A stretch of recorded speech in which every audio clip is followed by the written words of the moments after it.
It was November 17th of 2012. Salvador Alvarenga, a 36-year-old fisherman from El Salvador, set out from the small fishing village of Costa Azul, Mexico. His boat was a simple fiberglass vessel, small enough to be handled by 2 men, but large enough to venture 50 miles offshore into the Pacific Ocean.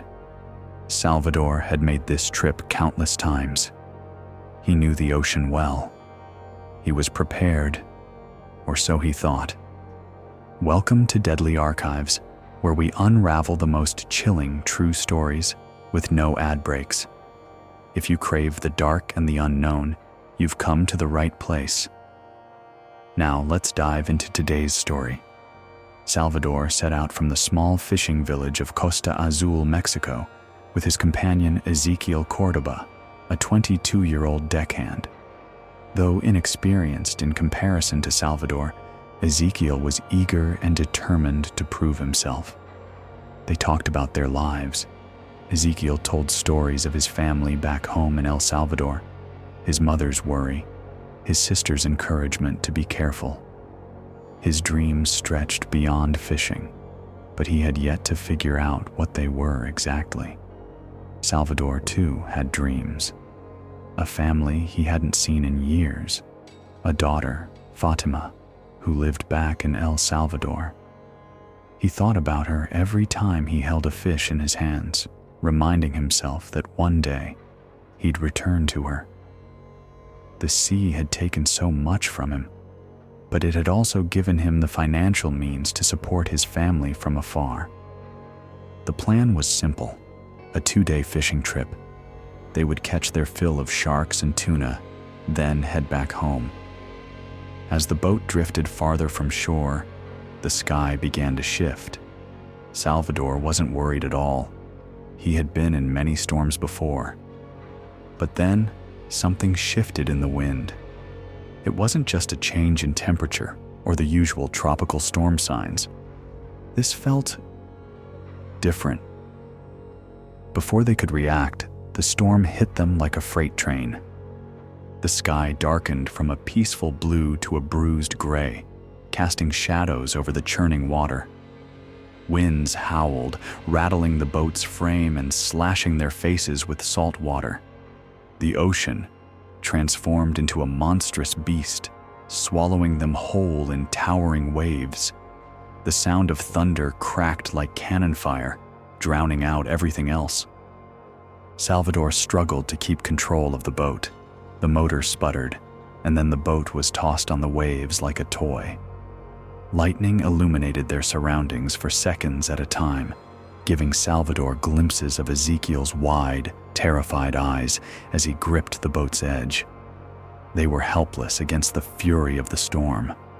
The waves rose higher, and they were tossed from one side of the boat to the other. With a sickening lurch, the motor died. The GPS flickered and then went dark. Their radio crackled once before going silent. Salvador's heart sank. They had lost communication with the Coast Guard. The storm lasted for hours, maybe longer. The rain lashed down, soaking them to the bone. They fought to stay aboard, but there was no escape. Salvador did his best to steer the boat, but the ocean had claimed it. The boat groaned under the pressure of each wave, threatening to break apart. By the 3rd day, they were adrift. The storm had passed, but it had left them stranded. The currents carried them deep into the Pacific Ocean, and the land they had once seen disappeared entirely. It was a never-ending expanse of blue water. Nothing, as far as the eye could see, in every direction. Their supplies of fish and water were quickly consumed. Ezequiel began to weaken. His body became a shell. He stopped speaking about his family. The quiet young man who was asking Salvador about his life and his family now barely moved. His body seemed to be fading, but Salvador still clung to hope. He tried to feed Ezequiel, pressing raw fish into his hands, trying to force him to drink water, but nothing seemed to reach him. But the fight was over for Ezequiel. He no longer resisted the hunger, no longer fought the thirst. His body was deteriorating quickly, skin stretched tight over bones, eyes sunken into his skull. Days turned to weeks. They didn't talk anymore. There was nothing to say. The sea was unrelenting. The sun was burning their skin until it cracked and bled. Salvador's body began to waste away as well, but his will to survive kept him going. He had no choice. He thought about his daughter, about Fatima, who would never know what happened to him. No one was coming for them. The radio had died. The boat's distress signal was silent. The hunger was a monster in their bellies, gnawing at their insides. Salvador forced himself to eat, but Ezekiel resisted, his body weakening with each passing day. His ribs jutted out from his skin, and his eyes had become sunken and dark. He began speaking to someone who wasn't there, whispering to his mother, apologizing for leaving. "I should have listened. I should have stayed," muttered Ezekiel. Salvador tried to force food into him, pressing bits of raw fish to his lips.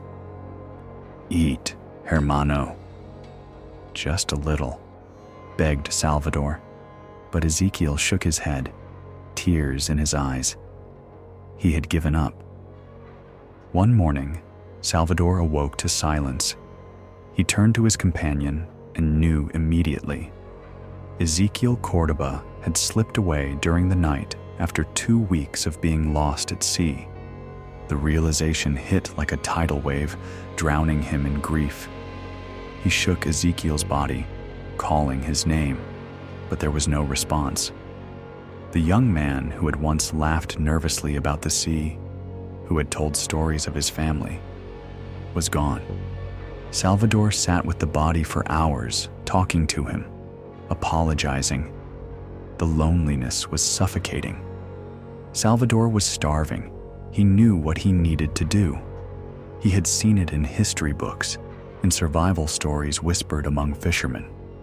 He hesitated, staring at his friend's lifeless face. Then, with shaking hands, he took a bite. The taste was salt and death, the act an abomination against everything he had once believed.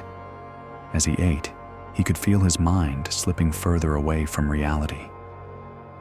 Salvador ate his fill with tears running down his face, and then he said a prayer and gave Ezekiel to the ocean.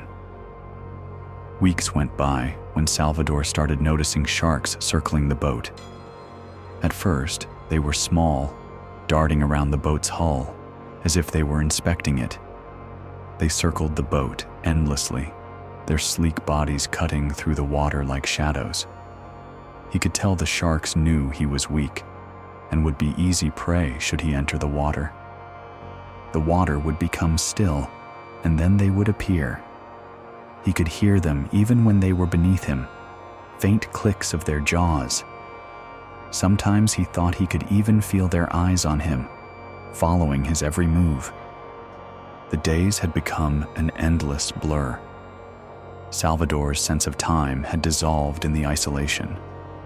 There was no night or day, only the relentless pounding of the sun during the scorching hours and the cold, oppressive darkness that followed. His mind, once sharp and focused, was now fraying at the edges. There was no escape from the vast emptiness that surrounded him. Salvador tried to maintain some semblance of a routine. He would fish, catching the occasional tuna or small shark, and drink rainwater when he was lucky. The boat was falling apart around him. He would do his best to try and repair it, to make sure it stayed afloat. His desperation only grew. His hunger and thirst were unbearable, gnawing at his insides. His mind began to twist under the strain of starvation. The voices in his head became louder. He thought he was losing his mind, but he tried to ignore the hallucinations. Then one morning, when he awoke to find his stomach gnawing in hunger again, the whispers grew louder. This time, they weren't just in his head. They were real. He was no longer alone. Ezekiel's face appeared beside him, a ghostly figure, his eyes still wide with fear. Salvador felt the coldness of his breath as he whispered, "Why didn't you save me?" said the voice. The words echoed through Salvador's mind, and his chest tightened. Was he truly hearing Ezekiel's voice, or had the isolation cracked him beyond repair? His grip on reality began to slip. Salvador wasn't sure if he was hallucinating, or if the ocean truly had become his own personal hell. The sharks began circling more frequently, as if they could sense his unraveling sanity. He could see their dark fins cutting through the water, and sometimes he would reach out to them, offering his hand in some twisted attempt at communication. It was then, in the depths of his madness, that Salvador made a decision.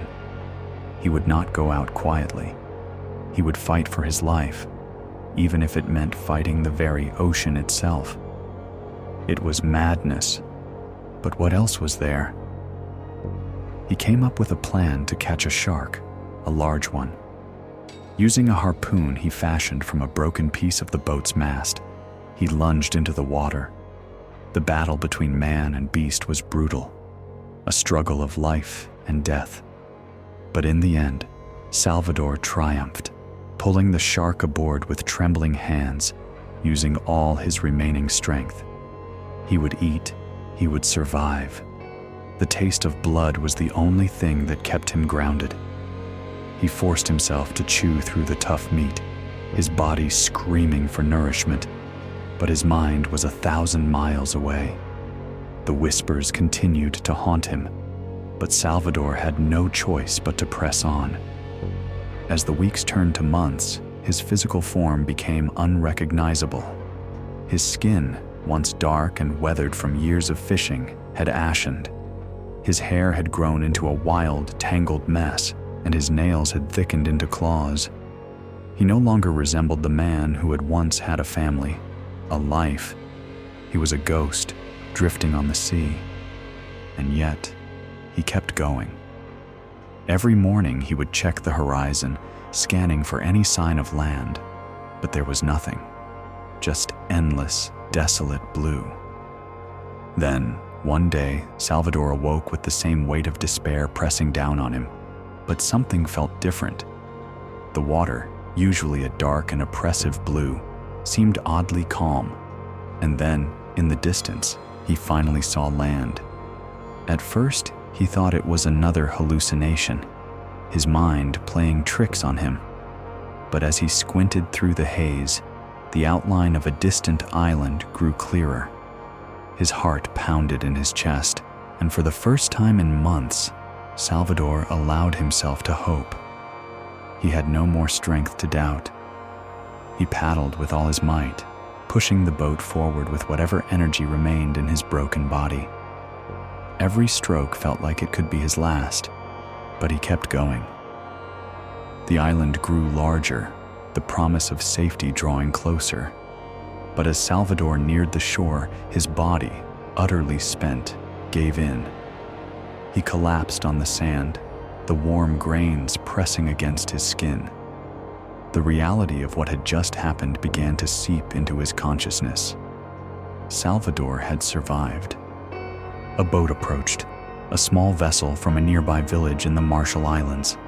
They had seen him, a ragged figure barely clinging to life. Salvador was too weak to respond as they pulled him aboard.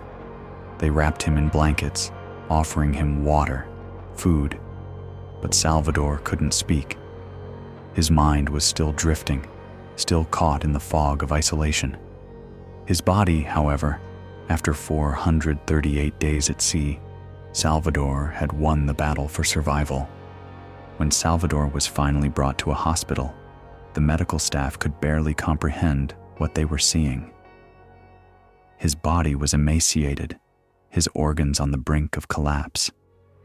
His skin was burned from months of exposure, his hair matted and tangled. But the most disturbing part was the way Salvador's eyes seemed to look past the world around him, as if the ocean had never truly released its grip on him. For months after his rescue, Salvador struggled to adjust to life on land again. He would wake in the middle of the night, drenched in sweat, hearing the whispers of the sea calling to him. Feeling the guilt of Ezekiel's death, questioning whether he'd done enough to save his companion. Could he have done more? His mind fractured in ways that even words couldn't describe. The man who had left was not the same man who returned. Salvador tried to reconnect with his daughter, Fatima, but every glance in her eyes reminded him of the lost years. He was not the father she had once known. He was a shell of the man who had once had dreams of a family, of a life beyond the ocean's endless reach. The sea had claimed him, and it would never let him go.